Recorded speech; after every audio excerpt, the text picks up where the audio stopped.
тәрбие құрсақтан басталады деп жатамыз. Иә, біздің қазақта сөз бар ғой, іштен біліп туған деп айтып жатады ғой.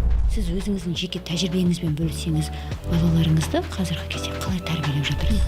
Баланың тілі өзінің тілінде шығатын болса, бала көп деген өнерде, көп деген ғылымда алда болады екен. Контент таңдау құрсақта жатқаннан басталу керек. Әрине, өзіміздің тілде шығуының астарында мынандай дүние жатыр. Ұлтқа қызмет ететін бала тәрбиелеуде.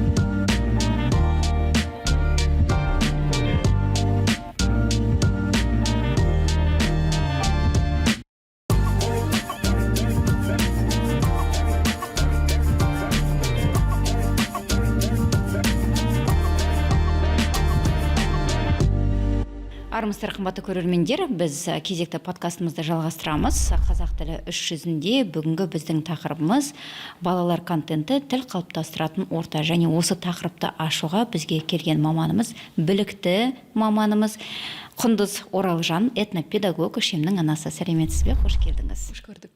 Біз енді өткен шығарылымызда балалардың тілі неге орысша шығып жатыр деген тақырыпты талқылаған болатынбыз, және бұл жерден сіздің де ойыңызды біле кеткім келіп тұр. Тәрбие құрсақтан басталады деп жатамыз. Ал қазақ тіліне келсек, ол да құрсаққа тікелей қатысы бар ма, жоқ па? Әрине, неге тілді ана тілі дейді?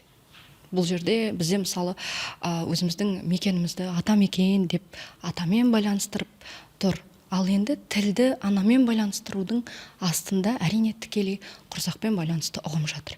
Өйткені мынау құрсақ тәрбиесі, даналыққа жүктілік деген дүниелерді айтып жүргеннен кейін бірден ойымызға оралатын дүние, біз не үшін оларды айтып жүрміз? Әрине өзіміздің осы ұлттық танымымызды, ұлттық тәрбиемізді жалғастыру үшін.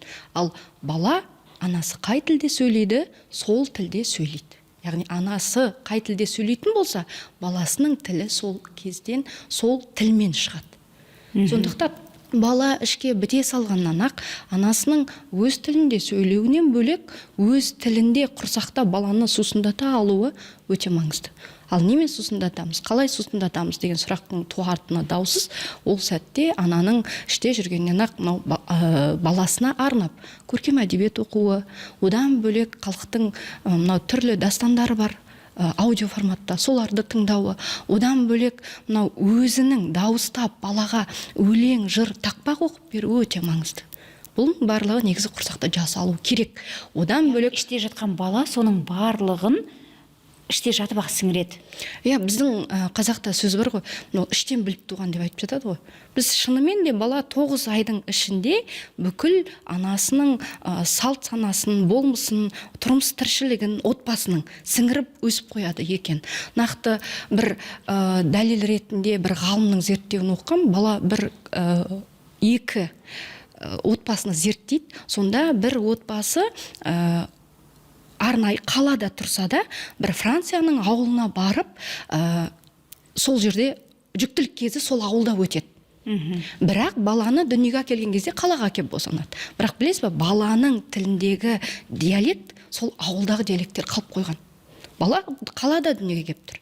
Бірақ оның диалектісі сол іште жатқандағы айналасындағы қарым-қатынас болған диалектпен шыққан. Сондықтан да біз тілді айтамыз ғой, жаңағы баланы 3 жасқа дейін үйретіп тастауымыз керек, немесе басқа бір ортаға үйретуге беріп жатамыз. Ал одан бөлек біз бір нәрсені ескермей жатырмыз. Мен үнемі айтып жүрмін, жаңа Абай айтады, баланың туысынан қалыптасатын 2 дүние бар дейді. Бұл хауас-сәлем һәм тән саулық дейді. Яғни баланың тәнінің сау болып келуі оның туысына байланысты, және де оның хауас-сәлемді болып келуі тағы да туысына байланысты. Яғни бұлар тумай тұрып құрсақта жатқаннан ақ осы нәрселер қалыптасып қою керек дейді. Сондықтан ана, ата, тек қана бұл жерде ана дей бермейік. Ата-ананың, үйдегілердің сөйлеу тілі құрсақтағы жатқан балаға өте қатты әсер етеді. Контент таңдау құрсақта жатқаннан басталу керек. Әрине, өзіңіз күндіз-түні орысша жатып телесериал көріп жатсаңыз, немесе басқа тілде көріп жатсаңыз, бұл әрине балаға әсер етеді. 3 жасқа дейін баланың тілі қазақша шығып, одан кейін орысшаға ауысып кетуі осымен байланысты деп айтуға бола ма? Болады.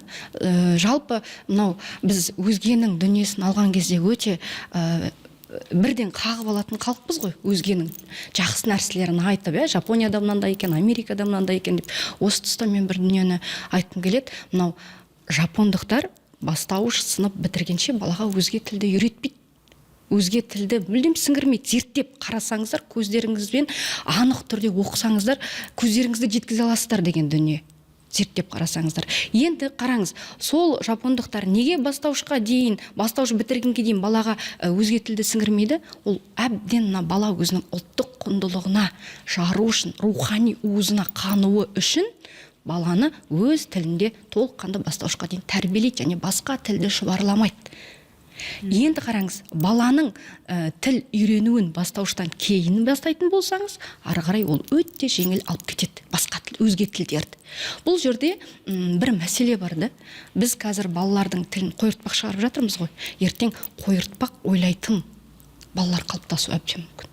Ол тікелей ұлтқа әсер етеді. Ол әсер етеді, иә.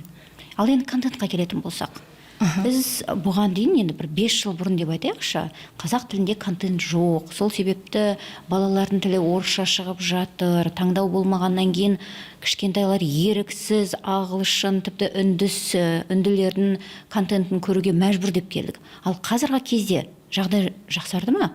Әлдеқайда Қазақ жақсарды. тілді контенттер бар ма? Бар, әлдеқайда жақсарды.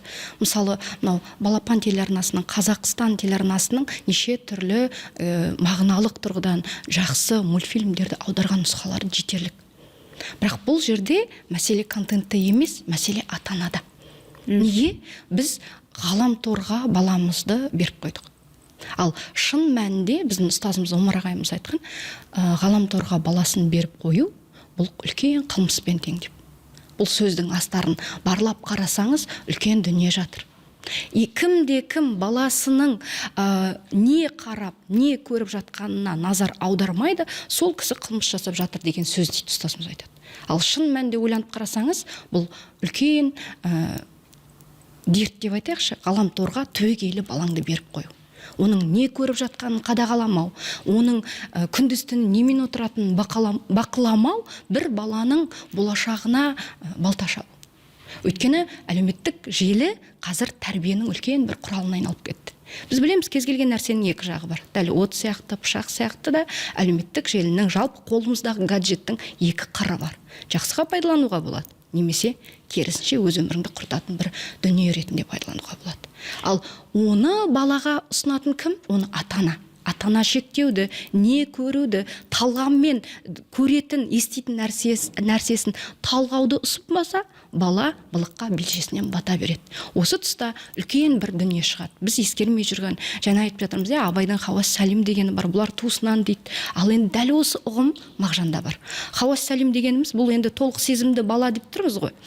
Енді осы толық сезімді бала болуы үшін Сәбитхан Ғаппасовтың айтқан 12 жан каналдары деген нәрсе бар. Яғни тәннің 12 мүшесінің бар сияқты, жанның да 12 мүшесі бар. Соның 5-еуі бірінші тәрбие қылу керек. Бұл 5-еуіне бұны Мағжан жалпы сыртқы 5 сезімді, біз жалпы сыртқы 5 сезім деп атаймыз, ал Мағжан оны сыртқы 6 сезім деп береді. Олар не? Көру, есту, дәм сезу, сипап сезу, ет сезімі деп соңғы 6-шысын Мағжан өзі қосып отыр. Бұл біздің бала тәрбиесіндегі басты ұстану керек ұстанымдарымыздың біріне кіру керек еді. Біз қазір ол нәрседен шыны керек бейхабармыз. Сонда қарап отырсаңыз, сыртқы 5 сезім деп жатырмыз ғой. Соның екеуін Мағжан баса назар етіп жетекке алуды ұсынады. Әсіресе көру және есту сезімін тәрбие қылуда ата-анаға ыждахаттылық керек дейді. Ыждахаттылық дегеніміз не? Ыждихатпен сол нәрсені әбден баптап, көру мен есту сезімін тәрбие қылу керек дейді. Бұл жерде шыдам мен төзім, сабыр керек. Қараңыз, осы уақытқа дейін біздің бала тәрбиесінде болды ма көру, есту сезімін тәрбие қылу дегенді сіз естідіңіз ба? Бұл бізде 100 жыл бұрын Мағжан жазып кетіп отыр. Баланың көру, есту сезімін тәрбие қылмайтын болсаң, онда бұның бұл неге әсер етеді дейді? Бұл баланың жанына әсер етеді дейді. Осы сезімдер дұрыс тәрбие көрмейтін болса, қалған сезімдер де дұрыс болмайды. Және бұл сыртқы сезімдердің тәрбиесі бірінен біреу қалып қоятын болса, бала кем кетік болады дейді. Енді қазіргі іс жүзінде қоғамға қарайтын болсақ, жарайды, контенттің бұл жерде аса қатысы жоқ, негізінен ата-аналар жауапты деп жатырсыз. Онда қазіргі біздің қоғамда орысша сөйлейтін балалардың ұрпақтың өсіп келе жатқаны сол ата-аналардың немқұрайлылығынан ба? Оны біздің ұстазымыз Омар Жәлелді өзінің бір сұхбатында анық айтқан. Бұл баланың кінәсі емес дейді да. Біз кінәні балаға аударамыз. Балам өзі орысша сөйлейді. Аулаға шықса орысша сөйлеп алды дейді. Бұл ата-ананың жеңіл түрде өзінің жауапкершілігінен қашқандығы. Ренжімеңіздер дейді, нақты айтады, баса айтады. Ұстазымыз ата-ана өзіне жауапкершілікті алып, өзі балаға талғап дүние ұсына алмаса, қай тілде сөйлейтінін үйрете алмаса, онда баланың кінәсі емес. Енді Мағжан нақты айтады. Егер бала дейді, тәрбиесіз болса, оған тек қана тәрбиеші жауапты дейді. Ал тәрбиеші деген кім? Тәрбиеші мұғалім емес. Баланың әу бастағы тәрбиешісі ол ата-анасы. Тек қана енді бір нәрсені айтайын осы жерде. Қазақ қоғамында баланың тәрбиешісі тек қана ата-ана емес. Үлкен екі тұлға бар: ата-әже, ата-ана. Одан кейін Бексұлтан Нұржекеев өзінің бір сөзінде былай дейді: баланың тәрбиесіне дейді, тіпті дейді, мынау ұшқан құстың, жүгірген аңның, тіпті мынау ауласында ойнап жүрген мысықтың терезесіне келіп қонған торғайдың да бала тәрбиесіне әсері бар дейді. Бұдан біз нені байқаймыз? Үйге кіріп шығатын адамның өзінің бала тәрбиесіне әсері бар екен. Сонда Абайдың айтып тұрған бір сөзі бар: егер біреу жаман болса, оған замандасының бәрі виноват деген. Яғни баланың орысша сөйлеп кетуіне бала емес, біз жауаптымыз. Қоғам жауапты. Айналасындағылар, ата-ана, ата-әже бәрі жауапты. Біз қазір барлық тәрбиені анаға итеріп тастауға не дейміз, бейімбіз ғой. Бірақ осы жерде біздің қазақтың үлкен бір екі тұғыры құлап бара жатыр: ата және әже деген. Бұрын баланың тілін шығару, баланың есту, көру, сезімін тәрбие қылу деген кімнің мойнында болған? Ата-әженің мойнында болған. Олар оны бір бетіп әсіре қылмай, олар оны бір сырттан не істемей-ақ баланы әдемі тәрбиелеп отырған. 6 жасар Алпамыс мектепке барады деген естеріңізде ма? Сонда ақсақалдың айтатын сөзі бар: менің ұстазым кім дейді? Менің ұстазым дала дейді. Дала маған көруді үйретті, дала маған естуді үйретті дейді. Алпамысты шығарып, өзі отырған төбешіктің басына айналадағы нәрселерді бақылауға үйретеді. Міне көру, есту сезімінің тәрбиеленуі. Ал біз қазір көру, есту сезімінің барлығын осы гаджетке теліп тастадық. Соның салдарынан келемізді кім кінәлі, қандай контент кінәлі деп басымыз тауға да тасқа да ұрып жатырмыз. Бұған кінәлі, енді кінәлі демей-ақ қояйық, бұған жауапты біздің осы үйдегі үлкендер мен ата-ана. Біз үлкендердің тәрбие бере алатын ата-әжелер бар ма? Енді бізде олардың өзі де кейде қарасаң үнемі гаджеттерде отырады. Біз енді жоқ деп аузымызды қу шөппен сүртпейік, бірақ бар. Өйткені қазір ауылда, айналада менің өзімнің анам, менің өзімнің апаларым мысалы бізге соны сіңірді ғой. Біз жоқ дей берсек әрине жоғалармыз, бірақ сол қалған бірлі екі жарлым кісінің үлгі өнегесін үлкен кісілердің алып өзімізге сіңіретін болсақ, ертең бізде ата-әжеміз. Айналдырған 10-20 жылдың ішінде біз әже боламыз. Біз сол кісілердің орнын жақсы ата-әжемен алмастыра алатын ұрпақ боламыз ба деген сұрақ. Өйткені біз қазіргі үлкендерге кінә бір жағынан арта алмаймыз. Ол кісілер кеңес үкіметінің жалпы педагогикасын оқыды. Кеңес үкіметінде жалпы педагогика деген дүние болды. Әр халықтың өзіне тән педагогикасын алып тастады, білесіздер. Жалпы педагогика оқытылды, сонымен тәрбиеленді ол кісілер. Осындай күшті біздің бұрынғы ұлттық құндылықтарымыздан жырақтап қалды. Ал бойында сақталып жырақтап қалды дегенде бір нәрсені ұмытпайық. Бізге ғылым ретінде, пән ретінде де оқылмаса да, бұл әр қазақтың шаңырағында сақталып қалды. Әсіресе ауылдағы. Ата-әжелер сол біздің этнопедагогикамызды сақтап қалды да, соны бізге ақырын жеткізді. Енді соны көріп, соны біліп, естіп өскен ұрпақ оны жеткізуге міндетті. Жаңағы мынау контент деп жатырмыз ғой, неден ауытқып кетпейін, тәрбиеден. Контенттің басында тұрған нәрсе осы көру сезімін тәрбие қылу. Өйткені не істейді? Бала көреді. Не істейді? Бала көріп отыр, естиді. Осы екі нәрсе тәрбие қылуды жетекке алатын болсақ, біз көп нәрсені ұтамыз. Сонда тағы бір дүниені айта кетейін. Мағжан айтады: көру сезімін тәрбие қылған кезде дейді, ең бірінші оның саулығын ойлау керек дейді. саулығы дегеніміз не? Мынау артық нәрсенің көзге түсіп кетпеуі. Мысалы, Құдай өзі кірпік берді, иә, көзді жаман дүниенің, шаң тозаңның бәрінен сақтап тұру үшін. Сондықтан да дәл солай біз көздің саулығына мән беру керек екенбіз. Енді ал гаджетті жақын көру не істейді? Көздің саулығын бұзады. Бұл біздің көру, есту сезімдерінің тәннің саулығына қатысты, яғни тән саулығына қатысты. Енді бұның жанға әсері бар екен. Көру сезім тәрбие қылмаудың жанға әсері не істейді? Жанды бұзады. Яғни абайда бар, иә, жанның құмары, тәннің құмары деген дүниелер бар. Тән құмары ішсем, жесем, ұйықтасам, тән құмары көрсем, білсем, істесем, жан құмары көрсем, білсем деп ұмтылып, о немене, бұ неме деп әр нәрсеге сондай бір елгезектеніп баланың құмартып тұруы. Сонда көру сезімін дұрысынан тәрбие қылатын болсақ, онда ол жанның құмарын арттырып, жанға ерекше әсер етеді екен. Демек, біздің қазіргі балалар не көріп жүр дегенге баса мән беру керек. Өйткені ол дұрыс көрмесе, ол жан бұзады. Жанын бұзады. Ал жанның арналары бұзылады. Түйсік, зерде, ұят. Ертеңгі күні ондай баладан қандай тұлға шығады? Оны бізге қоғам көрсетіп жүр ғой, анық. Түрлі мысалдар бар, иә. Қазір сіз мектептің жағдайына барып қарасаңыз, ұстаздардан сұрасаңыз, менің өзімнің әпкем қазақ тілі әдебиетінен сабақ береді. Сонда қазіргі балалар тыңдамайды, бір бөлек. Екіншіден, жаттау қабілеті жоқ. Неге? Зерде бұзылған. Бұрын қазақтың жаттау қабілеті болған зерде деген. Дастан, поэмаларды оңай жаттайды. Жатқа. Бүкіл, білесіз ба, бүкіл қазақтың әдебиеті ең бірінші ауыздан ауызға тарау арқылы жетті. Ал ауыздан ауызға тарауды үшін бізде мықты зерде болды да, айтқан нәрсетін ілезде қағып жаттап алатын. А бізде қазір сол зерде бар ма? Қазір біз баламызға бір нәрсені жаттатқызу үшін қаншама қайталаймыз. А бұрын соны балалар бір естігеннен қағып алатын болған. Бұл зерденің қызметінің бұзылғандығы. Міне, жанның каналдарының бұзылуы, жанның арналарының бұзылуы деген осы. Ал әлеуметтік желі деп айтайық, немесе гаджетті көп қарау, бұл баланың көзінің саулығынан бұрын, міне, жанның саулығын кетіріп жатыр. Зерде жабылып жатыр. Ұят жабылады. Неге? Әлеуметтік желіде үлкенге де, кішіге де жаппай контент дайындалып жатыр, ал бала фильтрсіз көріп жатыр. Фильтрсіз көрудің салдары неге апарады? Баланың ерте есеюіне апарады.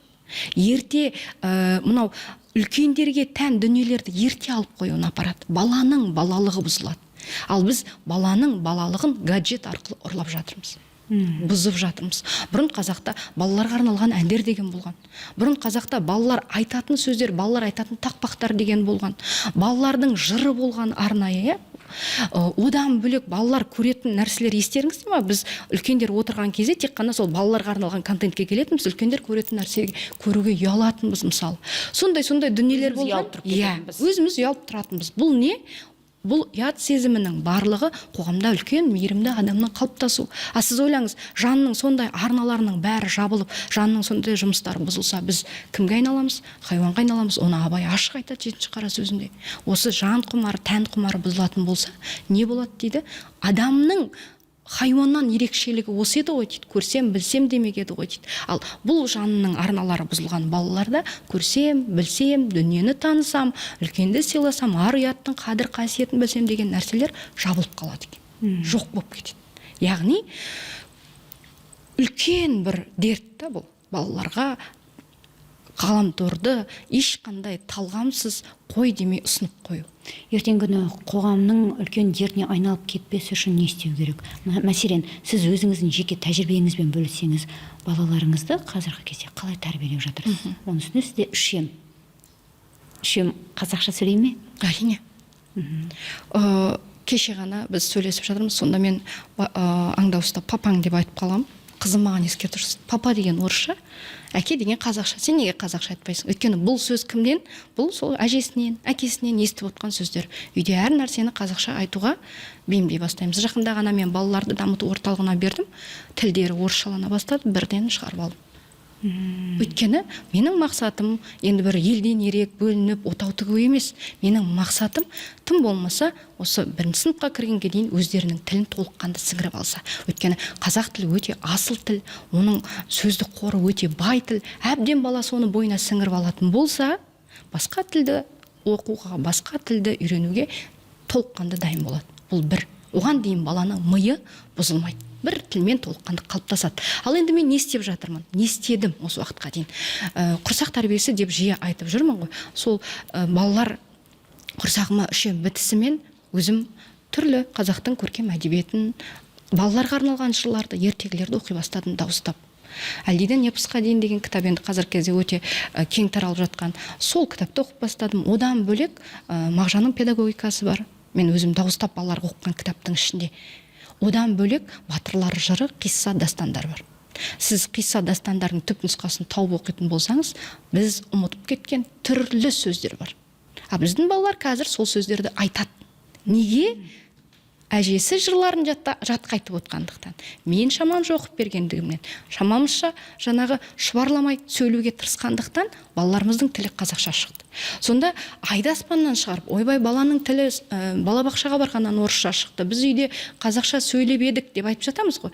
Сонда нақты дәлел екен, егер сен өзің қазақша сөйлеп, балаңның тілін қазақша шығаратын болсаң, және сырттан келгеннен үйде қазақша сөйлейтін болсаң, сен қоғамға кінә арта алмайсың. Жауапкершілікті балабақшаға, мектепке жаппайсың.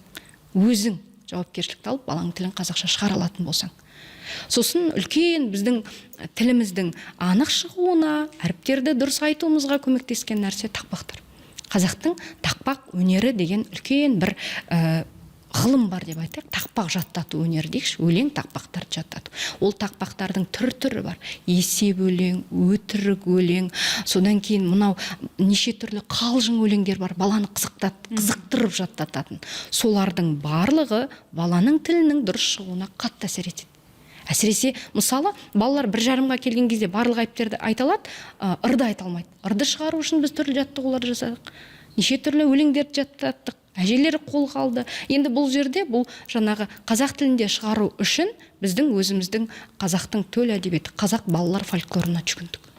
Мен өзім филолог болғандықтан қазақ фольклорын ашып, зерттеп, бұрынғы этнопедагогикаға қатысты не болды, балаларға қатысты қандай ойын бар, қандай тақпақтар бар, қандай жырлар бар деп соларды ұсына алдық.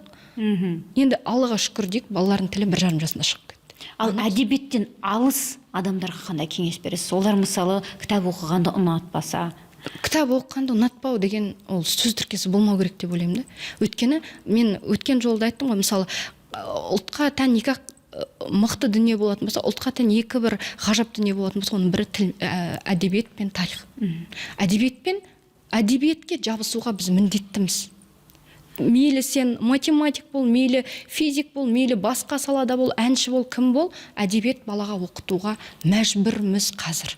Бұрын біздің ата әжелеріміз соны барлығы тұнып тұрған әдебиетші еді ғой, өйткені оның бәрін жатқа білетін. Сөйтіп балаларына жаттататын. Ал қазір ол кісілерде үзіліп қалды ма? Қазіргі ата-ананың кітап оқуға уақыты бар. Кітап оқуға уақытым жоқ дейтін адам гаджетін қарасын, қанша қарап отыр, сол сағаттың бір 30-40 минутын ғана арнайтын болса, балаға неше түрлі әдеби нәрселерді бере алады. Бір ертегіні өзі жаттап алып, баласын айтып беретін болса, бұл да баланың тілінің шығуына әсер етеді. Менің айналамда мысалы орыс тілді таныстарым бар. Бірақ қазақша үйренгілері келеді. Қазақшаны меңгере алмай жүр десе де, балаларым қазақша сөйлесе екен дейді. Алайда оларға контент ұсыналмай жатыр. Қазақша өздері оқи алмайды, білмейді. Оларға не істеу керек? Біздің қазір балалардың қарайтын дүниелерін ұсынар едім. Біз енді гаджет қарамаймыз деген өтір, күніне 30 минутқа кем дегенде береміз, бақылап отырамыз. Сонда біз нені қараймыз? Ең бірінші біздің сүйікті мультфильміміз бұл Толағай. Баланың тілі естумен шығады, сіздер білесіздер. Сосын қазақша контент жоқ деп айтатын адамдарға шыны керек таңғаламын. Сіз Алтын қорды ашып қараңыз. Қазақтың тұнып тұрған дүниелер тұр. Бұрынғы ертегілер, жырлар, батырлар жыры, дастандар, не бір ғажап дүниелер тұр. Біз білмейміз жай ғана. Ақтармаймыз, ізденбейміз деп ойлаймын. Әйтпесе Алтын қорды ашып қарасаңыз, одан бөлек мысалы, Балапан телеарнасының, Қазақстан телеарнасының аударған мультфильмдер деп айттым ғой. Балаға көрсететін Курчика мен Панда деген бар. Өте күшті. Біз соның тілінде шығып жатыр. Мысалы, балалардың көбісінің тілі. Иә, Хайди бар. Одан бөлек тағы бір күшті мультфильм бар еді, қазір айтам. одан бөлек мысалы толағайды айттым ба, толағайды көретін болсақ, сосын біз өзіміз арнайы телеграм арналардан балаларға Диснейдің қазақша аударылған мультфильмдерін ұсынамыз. Өзіміздің болашақ Олар ашық па? Ашық телеграм каналдар бар, қазақша мультфильмдер деген. Көбіне мен осы нәрсені ұсынамын. Ютубтан мультфильмнің орнына телеграмнан көреміз деп айтам. Өзім отырып қосылып көрем және талқылаймыз. Ол жерде аударма өте сапалы. Сосын мұзбалақ. Жатып жастана көретін мультфильмнің бірі мұзбалақ. Енді оны әрине қайталап көре бермейміз ғой, бірақ арасында осылай Диснейдің мультфильмдерімен алмастырып тұрсақ, біздің сүйікті мультфильмдеріміз бар, жаңағы ненің атын ұмытып қалдым, орысшасын қазір айтамын. Мысалы Коконың құпиясы. Коконың құпиясы қандай керемет. Сосын Моананы көреміз. Жақында ғана Аңдар патшалығы 2 шықты. Жоқ емес, шығып жатыр. Осыларды талдап, таңдап балаларымызға бере алатын болсақ, керемет болар еді негізі. Жаңа сіз өз сөзіңізде негізінен қоғамға сырмау керек мәселені дедіңіз. Ата-ана өзі жауапты, ол белгілі, бірақ іс жүзінде дегенмен мәселе бар екенін білеміз. Мен өз тәжірибемнен айтатын болсам, ұлым 4 жасқа дейін тек қана қазақ тілінде сөйледі. 5 жасынан ақырындап орысшаны енгізе бастады. Ал қазір қазақшадан көрі орысшаға бейімдірек болып тұрады, жақын болып тұрады. 10 жасқа келді. Ол немен байланысты? Ол біздің жаңағы айтып жатқан жаппай ата-аналарымыздың, не деп айтамыз, жаппай қарасаңыз, қазір айтам. Ол біздің мынау, біз өткенде айттым ғой, дамыту орталығына бардық деп. Мысалы, бірлі жарлым ата-ана ғана жауапкершілік алып, баласын қазақша тәрбиелейді. Бірақ көп бөлігі орыс тілінде тәрбиелеп жатыр. Тіпті мән бермейді қай тілде сөйлеп жатқан. Осындай мән бермейтін ата-аналардың әрекеті қоғамның белгілі бір бөлігінде баласына алаңдап, сол бір қазақша үйретемін деп жатқан ата-аналарға тиіп кетіп жатыр. Өйткені ол орта әсер етеді ғой бәрібір. Абай айтты, жаңағы баланың біріншісі Хауа-Салим ханым тән саулық, екіншісі жақсы ата-ана, жақсы ұстаз, жақсы орта дейді. Орта ол міндетті әсер етеді. Ортаның өзі қазір өкінішке орай мектептерде мысалы сабақты қазақ тілінде өткенімен қоңырауларда үзіліс кезінде орысша сөйлейтін. Ал енді сол баланы кім қадағалайды? Ата-ана қадағалау керек. Мектепте қадағалай алмайды ғой оны. Ата-ана үйінен қадағалап қазақша сөйлететін болса, сосын енді қараңыз, мектепте негізі мұғалімдердің басым көпшілігі қазақша сөйлегенмен, олар өздері үзіліс кезінде орысша сөйлейтін болса, онда балық басынан шіріді деген осы. Дәл ата-ана сияқты. Бұл жерде біз, мен өзім де педагогпын, әлеуметтік желіден бөлек, мысалы мектептерде ойбай үштік одақ деп ұрандатамыз ғой. Осы үштік одақтың бірлігі керек қой. Ата-ана ғана бейтсін, ұстаз ғана бейтсін деп айтып жатқанымыз орынды. Бірақ осы үшеуін біріктіре алатын болсақ, өте ғажап болар еді. Мысалы талап қойылса, мемлекет тарапынан, ұстаздардың тарапынан тағы да талап болса, ата-ана үйде талап болса, бала қайда барады? Бірігу керек болып тұр ғой бізге басты дүние.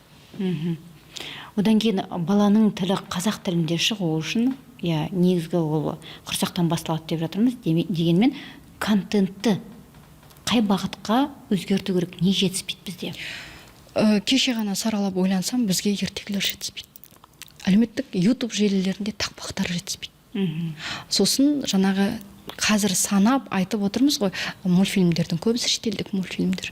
Қазақша мақтанып айта алатынымыз мұзбалақ. Сосын балапан телеарнасынан шыққан арнайы білесіздер сәби бар. Сондай бірлі жарлым ғана мультфильмдер. Бірақ оларды көбейте түсу керекпіз. Бұған енді телеарналар атсалысуға міндетті. Сосын жеке өздері контент бастап жүрген не деп айтамыз, тұлғалар қазақша түсіретін болса, қазақша жақсы дүниелерді түсіретін болса, сосын бала контенті дегенде бірден ауызға оралатын дүние балафани.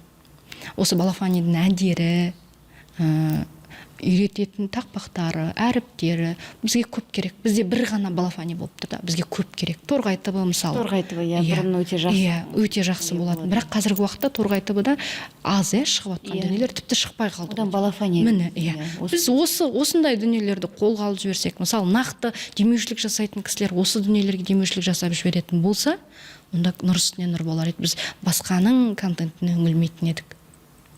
Дұрыс, бұл жағынан келісемін. Енді бала тілін қалыптастырудың ең басты факторы не дегенмен аяқтасақ? Бала тілін қалыптастырудың түрлі факторы бар. Оған мен түрлі факторға жаңағы ең бірінші асты айтамын. Ас бар, одан кейін біздің фольклордағы әдеби құралдар бар. Осы екі дүниеге өте көп тоқталамын. Астың қандай бала тіліне әсері бар дейсіз ғой. Қазір мынау өзіңіз көп еститін шығарсыз, балалардың тілі кеш шығып жатыр. Балалар әріптерді дұрыс айта алмайды деген дүние көп, және оның барлығы неден? Баланың мынау ауыз қуысының сау еместігінен. Ауыз қуысына не жатады? Тістеріміз сау емес. Өйткені біз мынау жейтін асымыздың құрамына, жейтін асымыздың өзегіне мән бермегендіктен де олар бізге сондай зиянын тигізіп жатыр. Тек сыртқы тәннің саулығына ғана емес, жанға да әсер етіп жатыр ол тамақтар.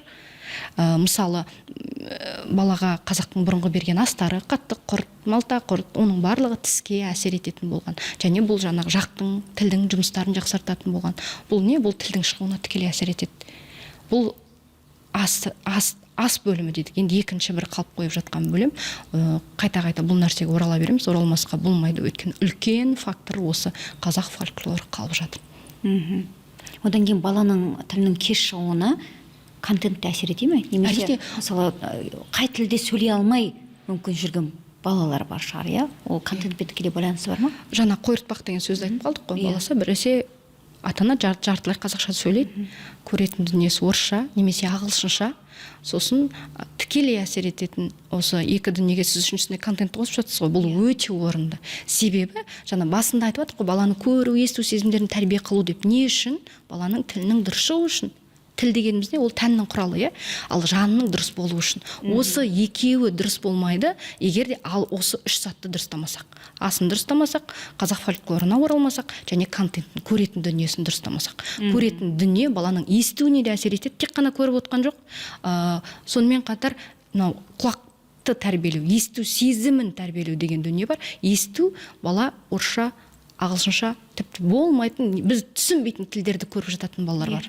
Соны аңғармағандықтан, соған шектеу қоя алмағандықтан баланың ойы қойыртпақталып жатыр. Қойыртпақталып деген сөзді өте жақсы түсінесіз деп ойлаймын. Бұның салдарынан бала, қазір кейбір кісілер бар, баласын логопедке апарса, бұл баланың тілі орысша шығып тұр ғой деп айтады. Немесе бұл баланың тілі ағылшынша шығып тұр ғой дейді. Бұл неден? Бұл контенттен. Көрдіңіз бе? Сондықтан да біз ойбай контент деп контентқа жауап бермей бір сәт жұлып алып 30 минутымызды 40 минутымызды балаға арнайтын болсақ, баланың тілін дұрыс шығарып жіберуге болады.